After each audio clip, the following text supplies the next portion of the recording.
and this is kind of where the magic really happens. Are you tired of making terrible chord progressions that sound like this?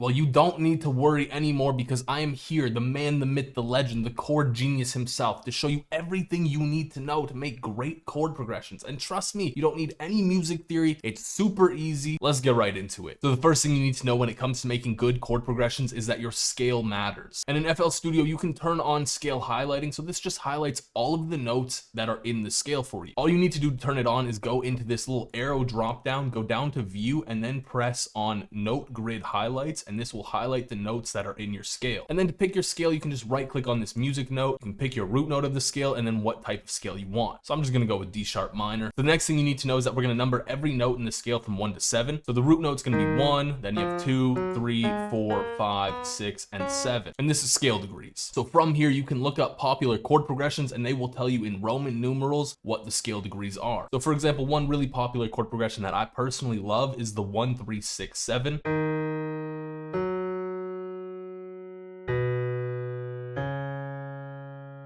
The other really important thing is the rhythm of your chords. It's totally okay to have your chords hit on each bar, but it sounds a little played out and it's a little predictable. So you can mix up that rhythm to make your chord progression sound a whole lot more interesting. Now to build out your chords, you just want to turn them into triads to start. So to make a triad, you go up to the next note in your scale, skip that note, go up 1, and then bam, you've got the third of your chord. Do that again, so skip the next note in the scale, go up 1, bam, now we have a triad. If you want to make it more complex, you can keep doing this. So we can skip this next note in the scale, go up 1. Now we have a 7th chord. And this is just how you can build out more complex chords. So I'm gonna sprinkle in like an 11th chord here maybe, because when you have these 7th and 11th chords, it introduces this dissonance that you can use, and it just makes your chord sound really good and sexy. So just to highlight that dissonance, so if we take this G sharp and just bring that down an octave, it's gonna sit right in the middle of all these notes, and it's gonna sound kind of gross. Altogether, it sounds good, but if we have it just on its own, it sounds like this. Not the greatest sound. But what we want to do is we want to use that to build tension in our chords and then resolve that tension at the very end. Now, I'm not really loving this 7th chord, so one thing I like doing with my chords just to make them sound more full is I like to take some of the notes and just layer them up and down an octave. So here, I'm going to layer the C sharp there and there, so it's going to sound a lot more full and a little bit more complete. And also because the C sharp is in this last chord and it's also in the first chord, this is going to loop pretty nicely.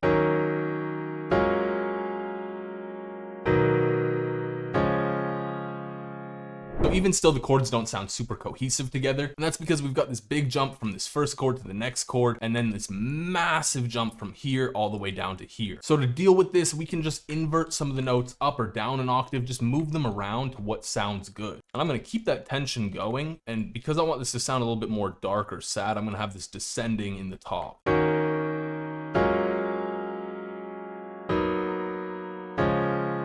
Another really important thing for your chords is to make sure you add some depth. This is going to make them sound really nice and thick. All you need to do is just layer the bass notes or another one of the chord notes down in the lower octaves. And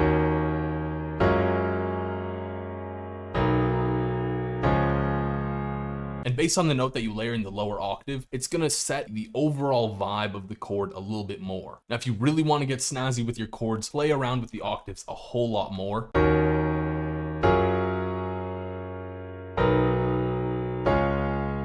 Sometimes as well, I like to go in after the fact and just layer in some of the other chord notes up an octave or just other notes to add to the dissonance. Now, once you have 4 bars of chords, 8 bars of chords, whatever it may be, you can just copy that over. And this is kind of where the magic really happens. You want to sauce up that second half of your chords, make them sound a little bit more intense. And this is kind of where I just start adding in more notes. If you want to make complex sounding chords and good sounding chords, just keep adding in notes that sound good with the chords you already have.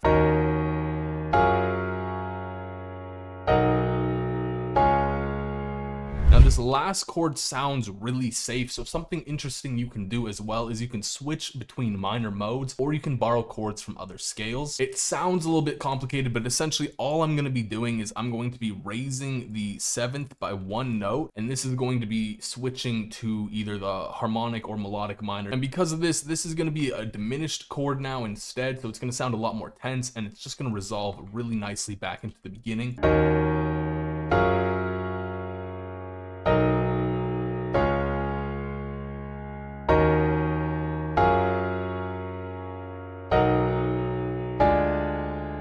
Some people don't like the dissonance of that chord being held as long. So another thing you can do is on your last chord, you can switch up the rhythm even a little bit more and essentially just take that dissonance that we create with the diminished chord there, and you can take that, start off by playing the actual chord and then switching into that diminished version of it. So it would sound a little bit more like this.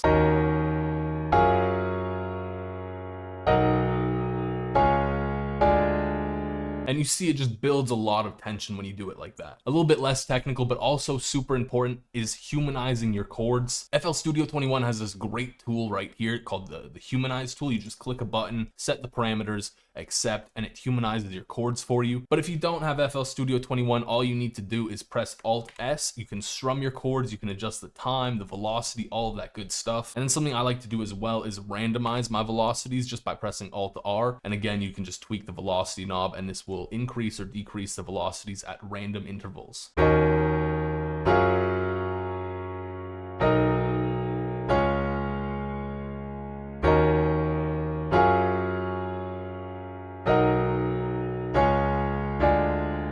Now, sometimes when I humanize the chords, some of the notes will stick out a little too much or some of them will stick out not enough. And I'll just go in and adjust the velocities as I see fit. So I'm noticing here this one note is a little quiet and I wanted it a little bit louder so it's a little bit more distinct, that the second half is more different than what it's kind of sounding like right now. And if you really want to take your chords to the next level, you either need to add rhythm to your chords or add in some filler notes or a combination of the two. One great way to add rhythm to your chords is just by arpeggiating them or chopping the chords up in whatever rhythm sounds best to you. So just like a little version of that, I guess, would be something like this. Like this is a pretty common rhythm you'll hear in melodies, especially trap melodies.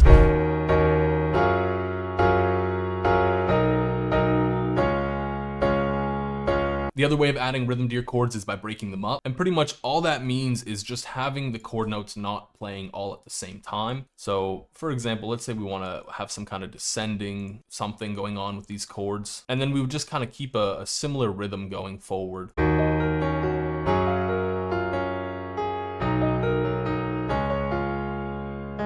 Even doing something as simple as that adds so much flavor to your chords. And finally, you can kind of hear some of the leading tones already, but you want to add filler notes around those. So it's super prevalent up here, but also leading into that, I could put some filler notes just going up so that it doesn't sound like as big of a jump from here to here.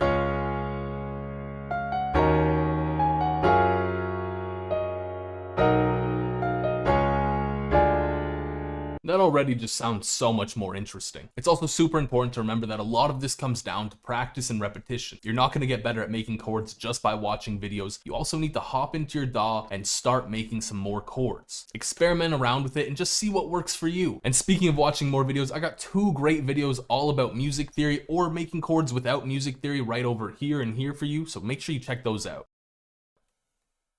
Nice. Where do I point? It was like a whole gang sign. I liked it. Yeah, awesome.